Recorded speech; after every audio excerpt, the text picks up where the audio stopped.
Welcome back. ప్రధానమైనటువంటి మరొక అంశం ఈవేళ కర్ణాటకలో తెలుగుదేశం పార్టీ అధినేత చంద్రబాబు నాయుడు పర్యటిస్తున్నారు. దేవగౌడ కుమారుడి నిఖిల్ పోటీ చేస్తున్నటువంటి నియోజకవర్గంతో పాటుగా కర్ణాటక అంతా కూడా పర్యటిస్తూ ఉన్నారు. తెలుగుదేశం పార్టీ ప్రస్తుతం అక్కడ జేడీఎస్కి కాంగ్రెస్ కూటమికి సంఘీభావం వ్యక్తం చేస్తోంది. ముందుగా సోములు గారు ఏమంటారు? తెలుగుదేశం పార్టీ జేడీఎస్తో మొన్నేమో అక్కడ జరిగిన కర్ణాటక ఎన్నికల్లో జేడీఎస్కి ఓటేయొద్దని పిలిపించింది, కాంగ్రెస్ పార్టీకి ఓటేయమని పిలిపించింది. ఈవేళ మళ్ళీ అదే జేడీఎస్కి ఓటేయమని చెప్పి చంద్రబాబు నాయుడు గారు తిరుగుతున్నారు. ఏ విధమైనటువంటి సంకేతం అనుకోవాలి ఇది?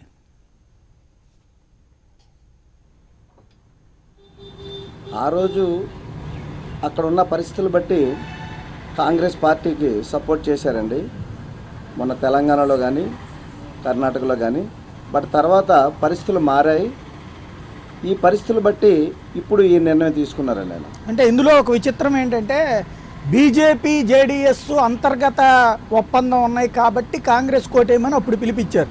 తీరా చూస్తే అది వచ్చి కాంగ్రెస్ పార్టీతో కలిసింది. మళ్ళీ ఇప్పుడు అదే పార్టీ తరపున ప్రచారం చేస్తున్నారు.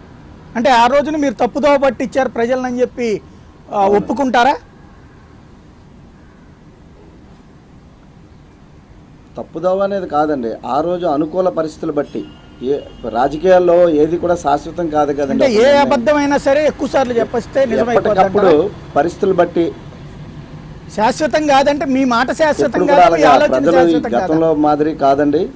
రాజకీయాల్లో ఏది శాశ్వతం కాదంటే మీ మాట శాశ్వతం కాదా, మీ ఆలోచన శాశ్వతం కాదా? ఆలోచన శాశ్వతం కాదంటే చాలా ఆలోచనలే శాశ్వతం కాదండి. అదే ఆలోచన శాశ్వతం కాదండి, సిద్ధాంతం శాశ్వతం కాదు. ప్రధానమైనటువంటి పాయింట్ ఏంటంటే ఈవేళ మనం మీరు చెప్తున్నారు కదా, 400 కోట్ల 500 కోట్ల రూపాయలు పెట్టి పట్టిసీమ అనేది కట్టాం, మనం కృష్ణా డెల్టాని స్థిరీకరించామని. ఆ కృష్ణా డెల్టా స్థిరీకరించడం కోసం పట్టిసీమతో టోటల్గా ఫైనల్గా 100 కోట్లే ఖర్చు పెట్టాం మనం టోటల్గా. ఆ కోట్ల రూపాయలు ఖర్చు పెట్టాల్సినటువంటి అవసరం రావడానికి ప్రధానమైనటువంటి కారణం ఆల్మట్టి అనేటువంటి ఒక ప్రాజెక్టు. ఆ ఆల్మట్టి అనేటువంటి ప్రాజెక్టు ఎత్తు పెంచడం వలన ఆంధ్రప్రదేశ్కి రావాల్సినటువంటి కృష్ణా జలాలు ఆగిపోయినాయి, తగ్గిపోయినాయి. ఇది కృష్ణా డెల్టా అంతా కూడా ఆల్మట్టి ద్వారా మన నోట్లో మట్టి కొట్టారనేటువంటిది ఆ రోజున మనందరం కూడా విమర్శించాం.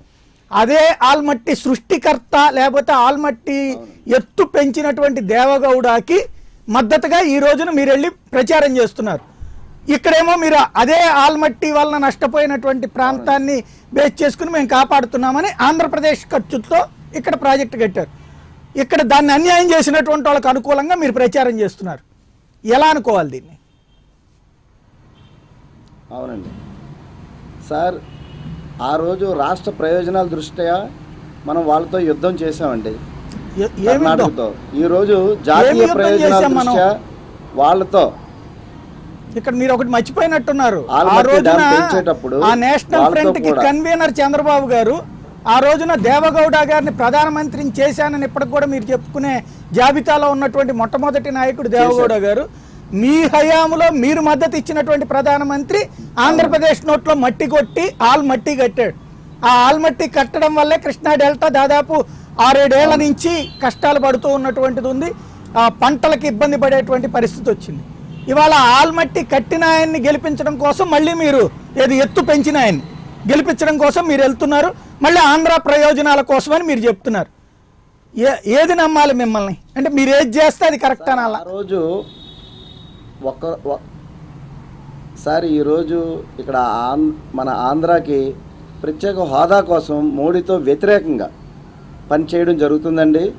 ఆ రోజు ఆల్మట్టి డ్యామ్ గురించి, బట్ ఈరోజు ప్రత్యేక హోదా కోసం ఎలాగైనా సాధించుకోవడానికి మోడీ ప్రభుత్వంలో అది రాదని తెలిసి వేరే 3వ కూటమి కోసం మళ్ళీ ప్రయత్నిస్తున్నామండి.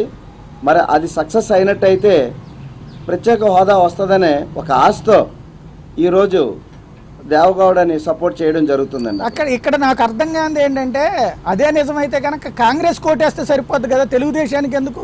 హోదా కోసం అయితే ఇస్తానని అఫీషియల్గా సిడబ్ల్యూసీలో పెట్టింది కదా, మరి దాంతో ఎందుకు పొత్తు పెట్టుకోలేదు మీరు? ఆంధ్రాలో 3వ వాళ్ళతో ప్రయత్నం ఎందుకు చేయడం? ఇప్పుడు కాంగ్రెస్తో కూడా ప్రయత్నం చేయడం జరిగింది, కానీ కొన్ని విభేదాలు కూడా వచ్చాయి. ఏం విభేదాలు వచ్చినాయి? అందువల్ల మాకేం చెప్పలేదే. అవసరమైతే ఆ ఏ రోజు పాయింట్లో పరిస్థితిని విభేదం బట్టి వచ్చింది అటు మీకు కాంగ్రెస్ వాళ్ళకి? తెలంగాణలో కలిసి పోటీ చేశారు, ఢిల్లీలో కలిసి ప్రయాణిస్తున్నారు, ఆంధ్రప్రదేశ్ లో ఏం విభేదం వచ్చింది మీకు? కొన్ని ఉంటాయి. ప్రజలకు తెలియాలి కదండి. ఇప్పుడు ఇదేం మీ ఇంట్లో మీ అధికారులు, మీ అజెండా వంటింటి ప్రజలకు వ్యవహారమో, చెప్పండి. పడకటింటి వ్యవహారమో కాదు కదా, ప్రజాస్వామ్యం ఇది, ప్రజలకు తెలియాలి కదా. మీకు వచ్చిన విభేదం ఎక్కడిది? ఎలక్షన్స్ కూడా అయిపోయినాయి కూడా, నిజం చెప్పేయచ్చు, పర్లేదు, మాకు తెలంగాణ సార్ చెప్పేసేయండి, పర్లేదు. తెలంగాణలో కొన్ని ఇబ్బందులు వచ్చాయండి, ఉమ్. కొన్ని ఇబ్బందులు వచ్చేవి. అది రాజకీయంగా కొన్ని పెద్దవాళ్ళు నిర్ణయాలు తీసుకుంటారు. అదే ఎందుకు అట్లా అందువల్ల పెద్దవాళ్ళు అట్లా అన్నీ పడితే కూడా అట్లా మేము నిర్ణయాలు మీడియాకి తీసుకోవచ్చాను. చెప్పవలసిన పరిస్థితి అయితే లేదు. నేను అనేది హోదా అని మళ్ళీ ఎత్తారు మీరు. హోదా అనేటువంటిది ఇస్తానన్న కాంగ్రెస్ తోనేమో పొత్తు పెట్టుకోలేదు, హోదా కోసం తెలంగాణలో పొత్తు పెట్టుకున్నారు. ఇదేం విచిత్రం. మళ్ళీ ఇప్పుడేమో ఆల్మట్టితో మట్టి కొట్టినటువంటి వాళ్ళతోనేమో అక్కడ గెలిపించడానికి చూస్తారు, అక్కడ కాంగ్రెస్ పార్టీతోనూ వాళ్ళతో కలిసి తిరుగుతారు. అసలు ఏమన్నా అర్థం ఉందా ఒక లెక్క మీరు చేస్తున్నటువంటి పనికి? సార్ రాజకీయాల్లో ఎప్పటి పరిస్థితి అప్పుడే ఉంటదండి. దానికి అర్థాలు దాంట్లో వెతుక్కోకూడదు. ప్రజలకేం సంబంధం మనకు అప్పుడు లేదండి. అనుకూలంగా ఎలా ఉంటే వాళ్ళతోనే అంటే నా స్నేహం డౌట్ చేస్తుంటారు. సోములు గారు, ప్రజలకేం సంబంధం లేదు ఉంటదండి. అంటారా రాజకీయం అంటే? కానీ మేమేం చెప్తే అదే రైట్ అంటారా? ఇప్పుడు నేను అడిగినవన్నీ correct, right point, straight point. ప్రజలకు సంబంధం కాదండి. ఆల్మట్టినోతో నోట మట్టి కొట్టినటువంటి వాడిని గెలిపించడానికి మీరు వెళ్ళడం అడిగినవన్నీ కరెక్టే ఆంధ్రప్రదేశ్ ప్రజల ప్రయోజనం ఎట్లవుతుంది? సేమ్ టైం ఆ హోదా ఇస్తానన్న కాంగ్రెస్ వదిలేసి మూడో వాళ్ళతో హోదా తెప్పిస్తానంటాం, ఏం ఉపయోగం? సార్ అదైతే మాత్రం కరెక్ట్ కాదనుకోండి, కానీ కొన్ని ప్రయోజనాలు మేము కూడా ఆశించి భవిష్యత్తులో Right. ఈ దేశానికి మరొకసారి మోడీ గారు ప్రధానమంత్రి అవ్వకూడదనే ఉద్దేశంతో కొన్ని Right. ఇలాంటి పొత్తులు ఏర్పాటు చేసుకోవడం జరుగుతుందండి. రైట్. దాస్ గారు ఏమంటారు? ఈ యాంగిల్ కరెక్టే అనుకుంటున్నారా? సాయి గారు, మీరు చాలా ఇబ్బందికరమైనటువంటి ప్రశ్నలు వేస్తున్నారు. ఎందుకంటే రాజకీయం చపలత్వమా, నీ పేరే రాజకీయం అని. రాజకీయంలో రకరకాలైనటువంటి మార్పులు జరుగుతూ ఉంటాయి. మిత్రులు శత్రువులు అవుతారు, శత్రువులు మిత్రులు అవుతారు. ఏ నిమిషానికి ఏమి జరుగునో ఎవరు ఊహించెదరు అని పాపం కొసరాజ్ చౌదరి గారు మంచి పాట రాశారు లవకుశ సినిమాలో. అలాగా ఈ రాజకీయాల్లో అంటే కేవలం ఇవాళ రాజకీయం ఎలా తయారైందంటే ప్రజలు ప్రయోజనాలు ఇవి సెకండరీ అండి. ప్రైమరీ ఏమిటంటే మనం ఎలా పదవిలోకి రావాలి అనేటువంటి ఆలోచనే ప్రతి రాజకీయ పార్టీ. దయచేసి ఏది కూడా వీటికి అతీతం కాదు. అంటే ప్రతి ప్రజలకి రాజకీయ పార్టీ కరెక్ట్ కూడా ఫ్యాక్ట్స్ కాకుండా ఏది చెప్తే ఈ- అదే కరెక్ట్ అనే పద్ధతి కరెక్ట్ అవుతుందా? ఇదిగో ఇది మా సిద్ధాంతం, ఈ సిద్ధాంతంతో వీళ్ళు విభేదించారు ప్రజలు- కాబట్టి వీళ్ళని వద్దనుకుంటున్నాం, లేదు ఈ సిద్ధాంతం మాతో ఏకీభవించారు కాబట్టి మేము వస్తున్నాం, ఇందులో నిన్న పొరపాటు జరిగింది లేదా ఈవేళ కరెక్ట్గా చేస్తున్నాం, లేదా నిన్నే కరెక్ట్గా చేసే ఇవాళ పొరపాటు పడుతున్నాం, ఇట్లాగా ఓపెన్గా ఫెయిర్గా చెప్తే ప్రజలు అంగీకరించరా? సాయి గారు, ఈ సిద్ధాంతము, ఓపెన్, ఫెయిర్నెస్ ఇవన్నీ కూడా ఈ రాజకీయ నిఘంటువులో ఉండవండి. ఆ డిక్షనరీలో ఇవన్నీ ఉండవు. దయచేసి నన్ను అపార్థం చేసుకోవద్దు. ఎందుకంటే ప్రజలు కూడా ప్రజల్ని తక్కువగా అంచనా వేయద్దు. ప్రజలు చాలా జాగ్రత్తగా గమనిస్తున్నారు, చూస్తున్నారు. ఎవరు ఏమిటి అనేటువంటిది చాలా చాలా జాగ్రత్తగానే చూస్తున్నారు. ఎందుకంటే ప్రజలకి తెలుసు రైట్. ఎవరు ఏమిటి, దేనికోసం ఎవరు పాటుపడుతున్నారు. ఇవాళ దేశంలో పెద్ద పెద్ద సమస్యలు ఉన్నాయి. ఈ సమస్యలన్నింటినీ పక్కన పెట్టి మిగతా సమస్యల గురించి మాట్లాడుతున్నారు. ఇదన్నీ కూడా ప్రజలు గమనిస్తున్నారండి. ప్రజల్ని మనం తక్కువగా అంచనా వేయవద్దు. రైట్. ఏమంటారు ఈ దేశంలో టైమ్స్ మ్యాగజైన్ ఒకసారి చెప్పింది సాయి గారు. అవును. టైమ్స్ మ్యాగజైన్ ఒకసారి చెప్పింది 1977లో, ఈ the Indian voter is the most intelligent voter అని చెప్పి. అది తెలియట్లేదు రాజకీయ నాయకులకి. రైట్. శ్రీధర్ గారు. సోము సోములు గారు చెప్పగానే చెప్పారు, అంటే కొన్ని రాజకీయం ఉన్నది అంటే ఆశ్చర్యంగా అనిపిస్తున్నది. అకౌంటబిలిటీ, పొలిటికల్ ట్రాన్స్పరెన్సీ ఉండాలి, లేదంటే గవర్నెన్స్ నీట్గా ఉండాలి, క్లియర్గా ఉండాలి. ఈజ్ ఆఫ్ డూయింగ్ బిజినెస్లో తెలంగాణ, ఆంధ్రప్రదేశ్ రాష్ట్రాలు నెంబర్ 1 ఉన్నాయి. కానీ పొలిటికల్ అకౌంటబిలిటీ కానీ ట్రాన్స్పరెన్సీ గవర్నెన్స్లో నెంబర్ 1 ఉందా లేదంటే వాళ్ళిద్దరే చెప్పుకోవాలి. తెలంగాణ రాష్ట్రం, ఆంధ్రప్రదేశ్ రాష్ట్రం ప్రభుత్వాలు నడుపుతున్న టీడీపీ, టీఆర్ఎస్. ఇప్పుడు ఇంత రచ్చ చేస్తున్నారు తెలుగుదేశం నాయకులు కానీ, చంద్రబాబు నాయుడు గారు కానీ. నిజంగా ఆయన తిరిగి ఎవరైనా క్వశ్చన్ మొన్న అడ్రస్ చేసినప్పుడు అడిగారు, what about anti defection law, what about 23 MLAs YCP B form మీద గెలిచిన వాళ్ళు, what about 2 MPs or 3 MPs from YCP, మీ దగ్గర తీసుకుని వచ్చిన 4 మినిస్టర్స్ చేశారు కదా, అప్పుడు కాన్స్టిట్యూషన్కి ఏమి ఇబ్బంది కలగలేదా? ఇప్పుడు ఈవీఎం మెషిన్స్ ఓకే, తర్వాత గెలిచిన క్యాండిడేట్లని మొత్తం హోల్సేల్గా పట్టుకుని వెళ్ళిపోయారు కదా, అటు టీఆర్ఎస్ కానీ టీడీపీ కానీ ప్రభుత్వంలో పెట్టేసుకుని నడిపేశారు కదా. చంద్రబాబు నాయుడు గారు ఇంకో 4 అడుగులు వేసి ఏంటంటే తెలుగుదేశం నాయకులు ఉన్నారు, ఎమ్మెల్యేలు ఉన్నారు, బీజేపీ ఎమ్మెల్యేలు ఉన్నారు ఆయన పార్టీలో, దెన్ వైసీపీ ఎమ్మెల్యేలు ఉన్నారు, ఇండిపెండెంట్ గెలిచిన వాళ్ళతో ప్రభుత్వం నడిపేశారు చంద్రబాబు నాయుడు గారు. మళ్ళీ దాంతోపాటు బీజేపీ 5 సంవత్సరాలతో 5 బడ్జెట్లు సెంట్రల్ గవర్నమెంట్లో ఉన్నారు. ఆంధ్ర రాష్ట్రంలో బీజేపీ ఎమ్మెల్యేలు మినిస్టర్లుగా ఉన్నారు, 5 బడ్జెట్లు ఇద్దరు కూడా చేశారు. నెపం అంతా బీజేపీ మీద నెట్టేశారు, ఇంకేమో ఈవీఎం మెషిన్ మీద నెపం నెట్టుతున్నారు. బట్ వాట్ అబౌట్ యాంటీ డిఫెక్షన్లో అది మరి constitution EVM machines ballot paper వేస్తే సరిపోతుందా? సరే బ్యాలెట్ పేపర్ కింద గెలిచారు ఎమ్మెల్యేలు, మరి మళ్ళీ మీరు తీసుకోరని ఏమైనా ఒక్క మాట అంటారా? అనగలరా అంటారా? సరే బై ఛాన్స్ ఇప్పుడు మీకు ఏదో నేరోగా 90 ఎమ్మెల్యేలు వచ్చినాయి అనుకోండి, ఆ వైసీపీకి మాకు కొంచెం జనసేనకు తక్కువ వస్తున్నది మా వినికిడి, సరే మాకు ఏదో కొంతమంది ఎమ్మెల్యేలు వచ్చారనుకోండి, మా ఎమ్మెల్యేలు తీసుకోనని హామీ ఇవ్వగలరా సోములు గారు ఈ ఛానల్లో? లేకపోతే వైసీపీ ఎమ్మెల్యేలను తీసుకోరని హామీ ఇవ్వగలరా? ఎందుకంటే గత 5 సంవత్సరాలు తీసుకున్నారు వాళ్ళు. సో ఏముంది వాళ్ళ చరిత్ర? వాళ్ళు ఏమైనా సిద్ధాంతం అంటే అవేమీ లేవన్నారు, ఆశయాలంటే అవేమీ లేవన్నారు. అదే రాజకీయంగా ఆ రోజున ఆ ఇష్యూ తీసుకున్నాం. ఈ రోజు చర్చలో మాకు 130-140 వస్తానది అంటున్నారు టీడీపీ, చంద్రబాబు నాయుడు గారు. మాకు 90 వచ్చింది కాబట్టి ఆ జనసేన నుంచి వైసీపీని తీసుకున్నాం, అందుకని గవర్నమెంట్ ఫామ్ చేశారు. 50 కలిపి వస్తే తప్పేంట అంటారు. మళ్ళీ ఇదే చర్చకు వస్తారు సోములు గారు, మనం ఇదే మాట్లాడుకుంటాం. ప్రజలు మరి వేరే వాళ్ళకి ఎమ్మెల్యేలకి నువ్వు గెలిపించారు కదా అంటే, ఆ ప్రజలు మేలు చేకూరడానికి ప్రభుత్వం మమ్మల్ని ఫామ్ చేయమన్నారు, మాకు చెప్పారు చెవులో, అందుకని వైసీపీ, టీడీపీ, జనసేన ఎమ్మెల్యేలను తెచ్చుకుని గవర్నమెంట్ ఫామ్ చేశాం. కర్ణాటకలో దేవగౌడ కలిసి ప్రచారం, దేవగౌడ ఇప్పుడు నిజంగా అంటే వీళ్ళు తెలుగుదేశానికి సమాధానమే లేదండి. అండ్ రాహుల్ గాంధీ గారు కొంచెం రియల్గా ఎర్లియర్ రాహుల్ గాంధీ కంటే కొంచెం బెటర్గా పెర్ఫామ్ చేస్తున్నారు. అండ్ ఆంధ్ర రాష్ట్రంలో గుంటూరు సభకు వచ్చినప్పుడు ఎప్పుడైతే చంద్రబాబు నాయుడు గారు నువ్వు ఏం మొహం పెట్టుకుని వస్తావు అన్న సభకి రాహుల్ గాంధీ గారు నిజంగా చాలా చక్కగా మాట్లాడారు ఎక్స్టెంపోర్. అదేవిధంగా సైమిల్టేనియస్గా అదే టైంలో హైదరాబాద్లో కూడా ఒక సభలో మాట్లాడారు. 2 సభలో కూడా ఫస్ట్ టైం రాహుల్ గాంధీ గారు ఒక పొలిటికల్ నేతగా ఒక బ్రహ్మాండంగా ఎక్స్టెంపోర్ స్పీచ్ ఇవ్వడం అన్నది చాలా బాగా లోకల్ ఇష్యూస్తో క్లబ్ చేసి మాట్లాడడం జరిగింది. ఆ రోజు చంద్రబాబుని ఏ మొహం పెట్టుకుని వస్తావు, కాంగ్రెస్ సభకి వెళ్తే అందరినీ అరెస్ట్ చేయండి, మిమ్మల్ని అరెస్ట్ చేస్తాం, ఆర్టీసీ సహకరించకూడదు, ప్రైవేట్ బస్ ఆపరేటర్ సహకరించకూడదు, నల్ల జెండాలు చూపించండి, ఇవన్నీ కూడా ఆ రోజు చేసినా కూడా రాహుల్ గాంధీ గారు ఆంధ్ర రాష్ట్రంలో సభ పెట్టినప్పుడు 10-15 ఇతర రాష్ట్ర ఎమ్మెల్యేలని, మినిస్టర్ని, ఇతర రాష్ట్ర నేషనల్ ప్రెసిడెంట్ని వాళ్ళందరూ ఆహ్వానించారు. కాంగ్రెస్ ఆహ్వానించి నేషనల్ ఒక పర్స్పెక్టివ్ తీసుకుని వచ్చి స్పెషల్ కేటగిరీ స్టేటస్ మీద ఒక హామీ కానీ ఇవ్వడం జరిగింది. దాన్ని కంటిన్యూస్గా తర్వాత Congress central CWC resolution pass చేశారు. తర్వాత ఏ మొహం పెట్టుకుని మోడీ నువ్వు వస్తావు ఆంధ్ర రాష్ట్రానికి అన్నారు, నల్ల జెండాలు నల్ల బెలూన్లు ఏమన్నారు, రాహుల్ గాంధీ గారితో ట్రావెల్ చేశారు. బట్ రాహుల్ గాంధీ గారు గత అని చెప్పి ఇద్దరు ఢిల్లీలో కలిసి ప్రయాణించారు. బట్ పొత్తు పెట్టుకోలేదంటే రాహుల్ గాంధీ గారు స్టేచర్ ఏమైపోయింది? నిన్ను డౌట్ చేస్తున్నాడు కదా చంద్రబాబు నాయుడు గారు అర్ధరాత్రి ఢిల్లీకి వెళ్ళి రాహుల్ గాంధీ గారితో మాట్లాడితే మరుసటి రోజు కుంతియాను కాంగ్రెస్ ఇన్ఛార్జ్ ఆంధ్ర రాష్ట్రానికి వచ్చి జనసేన ఇండిపెండెంట్గా ఉంది కదా, మాతో చర్చించవచ్చు కదా, లేదా కమ్యూనిస్టులు ఉన్నారు కదా, నేషనల్గా వాళ్ళ పార్ట్నర్సే కదా, మేము ఎవరితోనూ పొత్తు పెట్టుకోమంట అని చెప్పేసి వెళ్ళిపోయారు.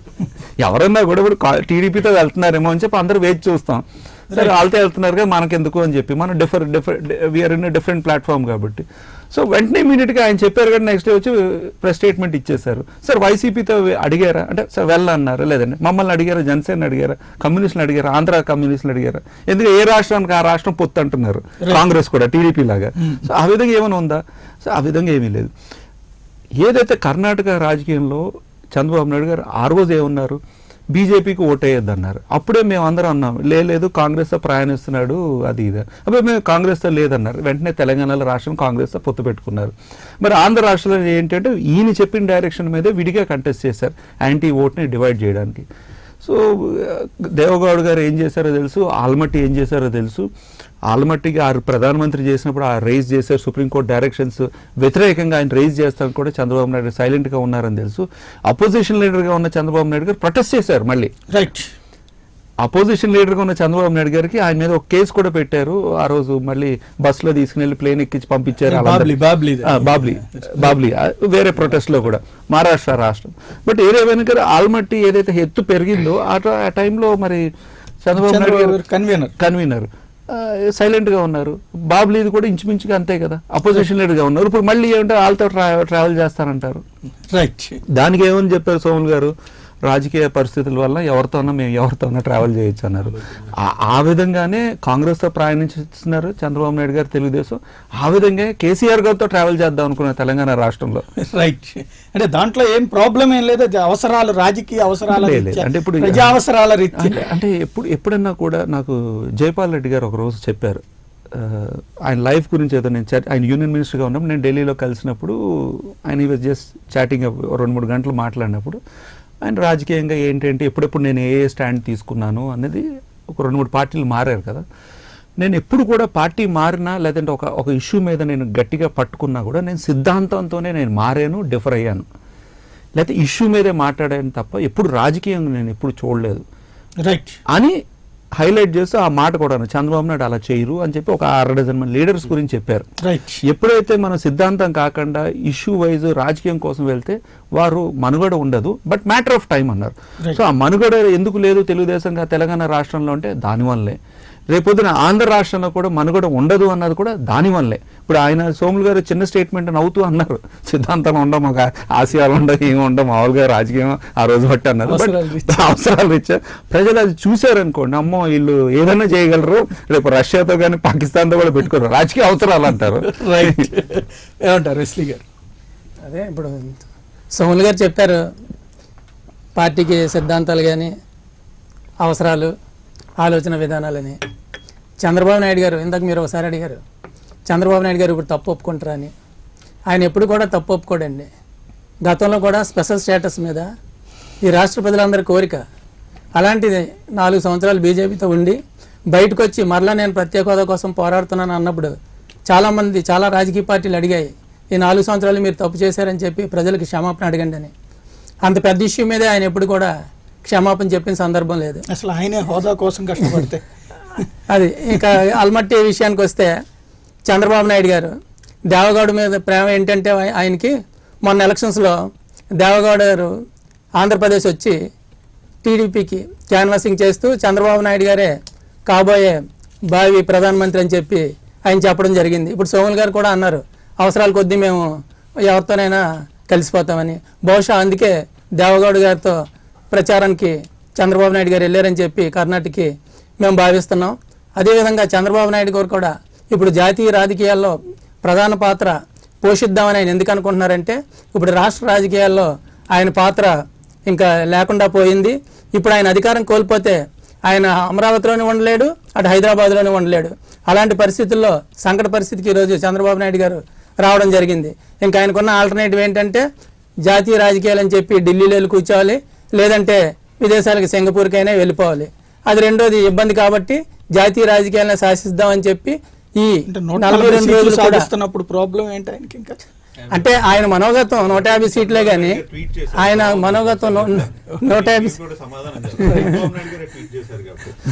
బాబాయ్ హత్యను గుండె నొప్పిగా చిత్రిస్తే పట్టించాం, 8 లక్షల ఓట్లు తొలగించాలని కుట్రలు చేస్తే పట్టించాం, దొంగలను పట్టించడం కోసమే పోలీసు ఉద్యోగం చేస్తున్నాం.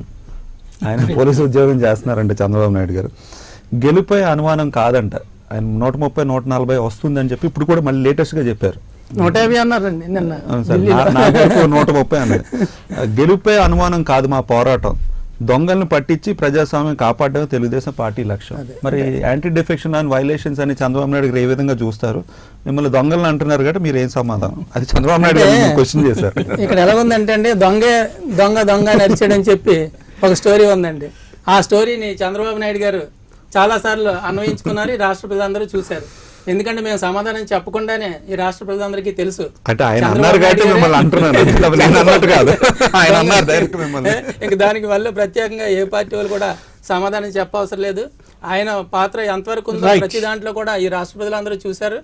అలాగే వివేకానంద రెడ్డి గారి హత్యలో కూడా ఆయన రాజకీయం చేద్దామని చూశారు తప్పితే వైసీపీ వాళ్ళు చాలా సంయమనం పాటించారు, వాళ్ళ కుటుంబ సభ్యులు కూడా చాలా సంయమనం పాటించారు. ఆఖరికి హైకోర్టు ఆయనకు మొట్టికాయలు వేసినా సరే మళ్ళీ హైకోర్టు కూడా వ్యతిరేకంగా ఆయన ఏమో మాట్లాడడం మనందరం చూసాము. ఇందాకే చెప్పారు సోములు గారు, చంద్రబాబు నాయుడు గారు ఏది మాట్లాడతారో ఆయన ఆలోచన విధానం ఎప్పటికి ఏది మారిపోద్దో ఎవరికి తెలియదని, ఆ విధంగానే ఈరోజు రాష్ట్ర ప్రజలందరినీ కూడా ఆయన ఒక అయోమయ స్థితిలో పడేశారు.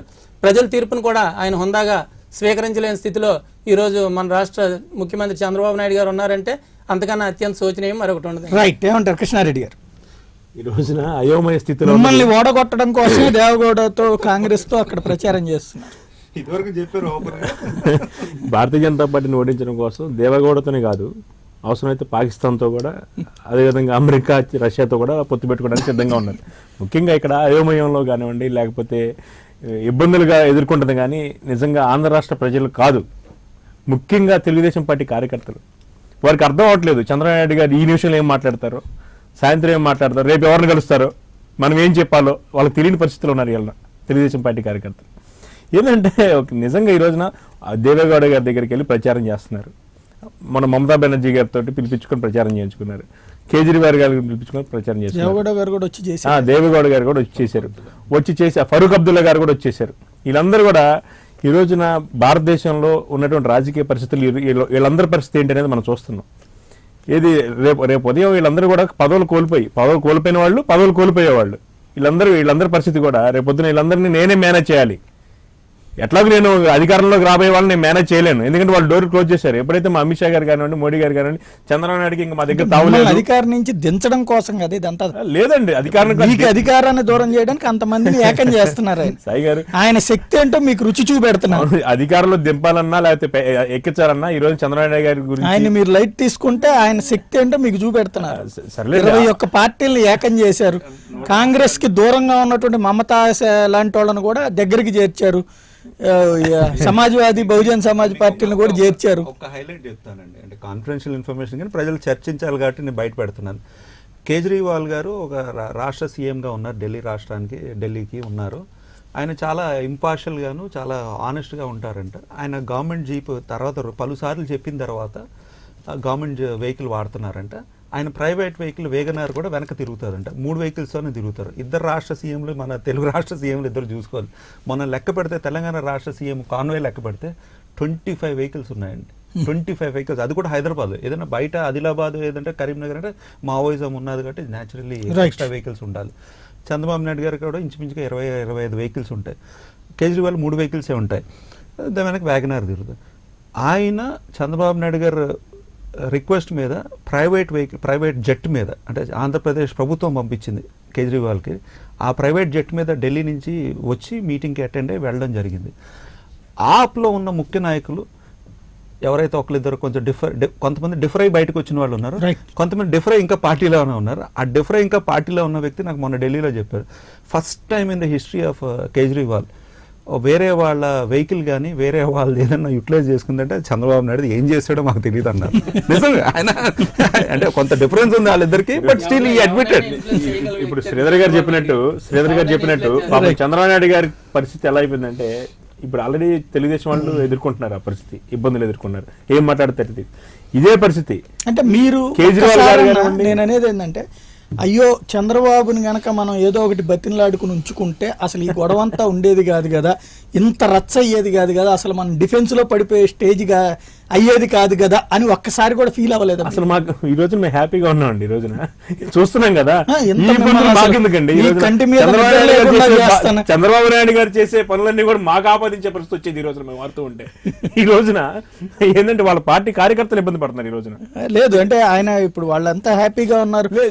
21 పార్టీలని నడిపిస్తూ దేశం అంతా చక్రం తిప్పుతూ గంటకి దేశంలో ఉన్నటువంటి నాయకులందరూ ఆయనతోనే మాట్లాడుతూ ఆయన ఏం చెప్తే అది వినేటువంటి ఉండేటువంటి పరిస్థితి. ఆంధ్రాకి నాయకులందరినీ తీసుకొచ్చేటువంటి సమర్థుడైనటువంటి నాయకుడి కింద చంద్రబాబుని వాళ్ళు చూస్తూ ఉంటే మీరేమో అయ్యో పాపం ఆయన్ని గనక మనం ఏదో ఒక విధంగా బతిన్లాడుకుని ఆయన చెప్పినట్టు చేసుంటే అసలు ఇంత గొడవ అయ్యేది కాదు కదా, కాంగ్రెస్ లాంటి వాళ్ళు ఒంటరి అయ్యేవాళ్ళు కదా, వాళ్ళందరినీ కలిపేటువంటి సీన్ ఉండేది కాదు కదా, ఆమ్ ఆద్మీ పార్టీ లాంటి వాళ్ళు కూడా, మమతా బెనర్జీ లాంటి వాళ్ళు కూడా కాంగ్రెస్తో కలవడం అనేటువంటిది చంద్రబాబు వల్లే సాధ్యమైంది. అలా తప్పు చేశామని ఎందుకు అనిపించట్లేదు మీకు? మాకు అది తప్పు కాదు సాయి గారు. తప్పు కాకపోగా ఈ రోజున మమతా బెనర్జీ గారు కానీ లేకపోతే మిగతా నాయకులందరూ కూడాను అమరావతికి వచ్చినా లేకపోతే ఆంధ్ర రాష్ట్రానికి వచ్చి ప్రచారం చేసినా వాళ్ళందరికీ ఎలాంటి సౌకర్యాలు సదుపాయాలు ఆంధ్ర రాష్ట్ర ప్రజల యొక్క డబ్బులు వాళ్ళందరికీ వెచ్చించి ఏ విధంగా చేశారనేది ప్రజలందరూ గ్రహించారు. ఈ రోజున అలాంటి పరిస్థితి ఈ రోజున మాతో పాటు చంద్రబాబు గారు లేరు కాబట్టి మాకు ఈ రోజున బ్రహ్మరథం పెట్టారు మొన్న ఎన్నికల్లో. ఎందుకంటే మన ఎన్నికల్లో కూడా చంద్రబాబు గారు అంతకుముందు చెప్పారు డిపాజిట్ రాదంటే మీరు మళ్ళీ ఏమండి ఈ రోజున బాబు గారు మీ డిపాజిట్లు కూడా గల్లంతు చేశారంట. చంద్రబాబు నాయుడు ఈ రోజున ముఖ్యమంత్రి చంద్రబాబు గారండి. అసలు ఆయన పదవి ఉంటుందో లేదో ఆయన చూసుకోవాలి ముందు. ఈ రోజున ఈ రోజు చంద్రబాబు గారు కాలుగాల పిల్లలాగా దేశం అంతా తిరుగుతున్నట్టు కారణం ఏంటండి? ఈ రోజున ఎన్డీఏలో అతనికి ఎంట్రీ లేదు, కనీసం యూపీఏలో కనీసం కాంగ్రెస్ పార్టీ అసలు వాళ్ళ దగ్గర రానిచ్చే పరిస్థితి లేదు. ఈ రోజున ఆయన చేసిన పనికి కనీసం మిగతా వాళ్ళన్నా కూడగట్టుకున్నారంటే ఎలా, ఏ విధంగా ఆయన క్రెడిబిలిటీ ఉంది?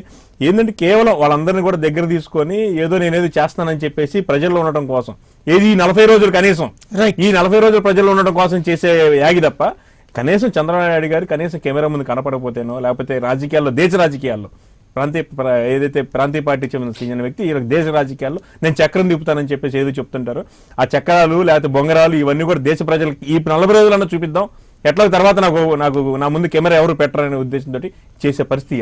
రైట్, ఒక్కసారి పబ్లిక్ రెస్పాన్స్ చూద్దాం. సంగతి మర్చిపోతున్నారు మీరు. చెప్పండి సోములు గారు.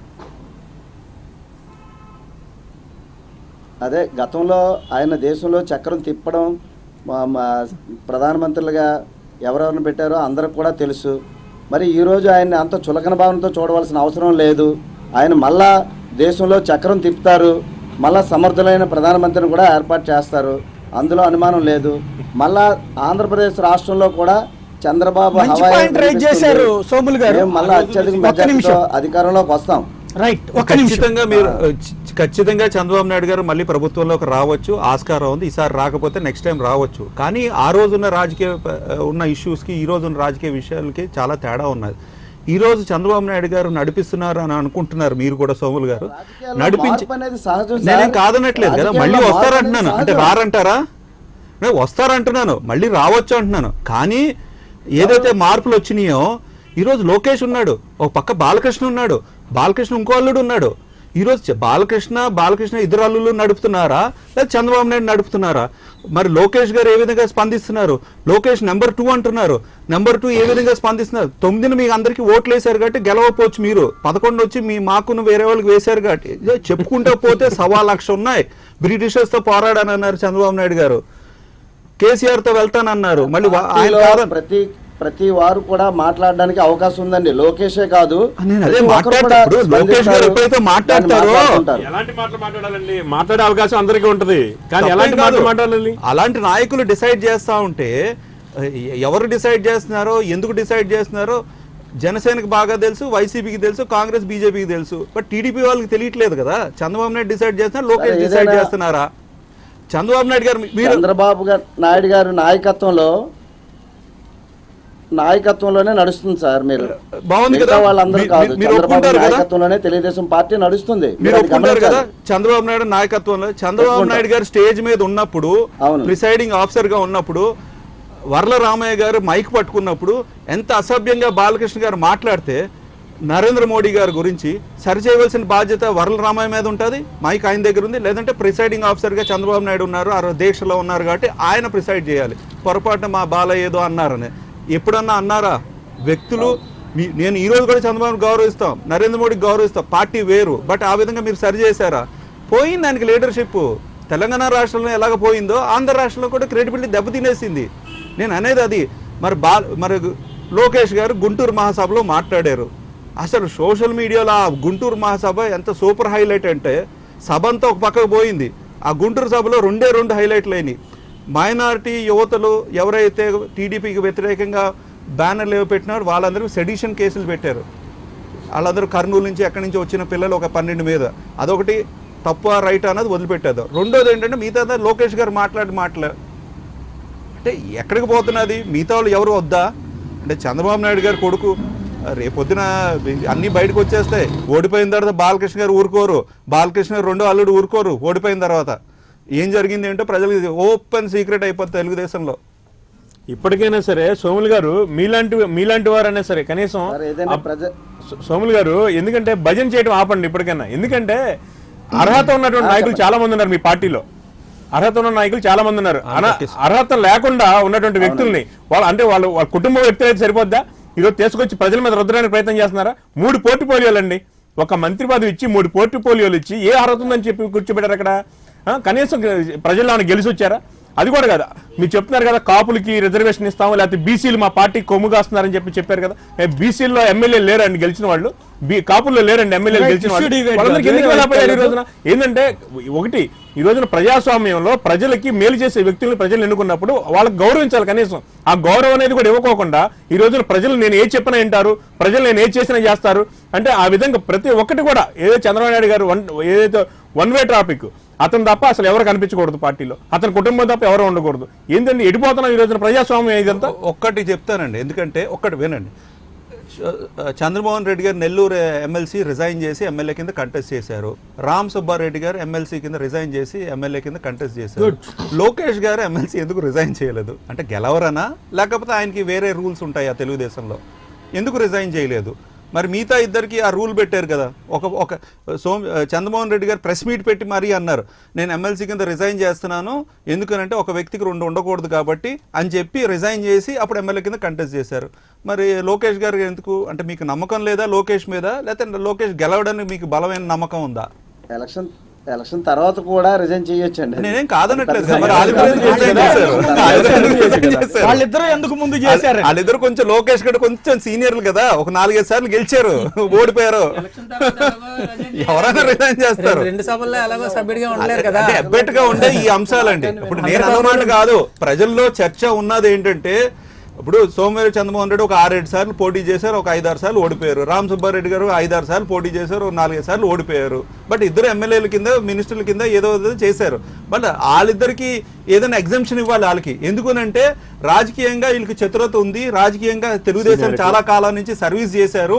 వీళ్ళ సర్వీసెస్ రేపొద్దున ఎమ్మెల్యే ఓడిపోయినా కూడా ఎమ్మెల్సీ కింద అన్న మన పార్టీకి కానీ ప్రజలకు కానీ మేలు చేకూరే విధంగా ఉండాలని రామ్ సుబ్బారెడ్డి గారిని చంద్రమోహన్ రెడ్డిని ఉంచాలి. లోకేష్ గారు మొన్న గెలిచాడు కాబట్టి పర్లేదని చెప్పి డిస్కౌంట్ ఇవ్వాలి. రివర్స్లో ఏంటంటే సీనియర్లు ఇద్దరిని రిజైన్ చేసేసేయండి అని చెప్పి. రైట్. ఇంకొక విషయం అండి, చంద్రబాబు నాయుడు గారు ఎమ్మెల్యేగా క్యాండిడేట్లని నిలబెడుతున్నప్పుడు ఎమ్మెల్సీగా ఉంటే ప్రజల్లో తప్పుడు సంకేతం వెళ్తుంది కాబట్టి మనం ఎమ్మెల్సీగా రాజీనామా చేసి ఎమ్మెల్యేలుగా పెడదామని ముందులో డెసిషన్ తీసుకున్నారండి. తర్వాత వాళ్ళిద్దరూ రాజీనామా చేసి వాళ్ళిద్దరికి టికెట్లు ఇచ్చిన తర్వాత చంద్రబాబు నాయుడు కొడుకు విషయం లోకేష్ వరకు వచ్చేపాటికి చంద్రబాబు నాయుడు గారు ఆలోచన విధానం మారిపోయి ఇంట్లో వాళ్ళతో చర్చించి, అంటే ఇది వాళ్ళ పార్టీ వాళ్ళు చెప్పిందని ఇంట్లో వాళ్ళతో చర్చించి అమ్మో కొడుకు ఓడిపోతే మళ్ళీ ఏమైనా ఇబ్బంది అవుద్దా అని చెప్పి మాట ఆయనకు మార్చి ఆయనకు ఒకరికే ఎగ్జామ్షన్ ఇచ్చి ఆయన్ని మంగళగిరిలో నిలబెట్టి మిగతా వాళ్ళకి వేరే విధంగా చూడడం అనేది ఇది రాష్ట్ర ప్రజలకి ఇవన్నీ ఆలోచిస్తున్నారండి. ఎందుకంటే మీ పార్టీ వల్లే వీటి మీద చర్చ జరుగుతుంది, మీ పార్టీ వల్లే మీ యొక్క నిర్ణయాలను హర్షించే పరిస్థితులు ఈరోజు లేరు. అందువల్ల ఏదైనా చేస్తే చంద్రబాబు నాయుడు గారు గతంలో ఒక విధంగా మంచి ఆలోచన విధానంతోనే ఉండేవారండి. ఎప్పుడైతే లోకేష్ నాయుడు ఈ యొక్క రాజకీయాల్లోకి వచ్చాడో అప్పటి నుంచి కూడా చంద్రబాబు నాయుడు గారు ఆలోచన విధానమే మొత్తం మారిపోయిందండి. ఎంత మట్టుకి లోకేష్ని ఏ విధంగా ముఖ్యమంత్రి చేయాలా, లేదంటే లోకేష్ తోడరులకి ఎంపీ టికెట్లు ఇవ్వడం, ఇవన్నీ ఏంటంటే బాలకృష్ణకి భయపడడం, కుటుంబ సభ్యులకు భయపడడం, కుటుంబ పాలన ఎప్పుడైతే వద్దాం అనుకున్నాడో ఆ రోజు నుంచి చంద్రబాబులో గణనీయమైన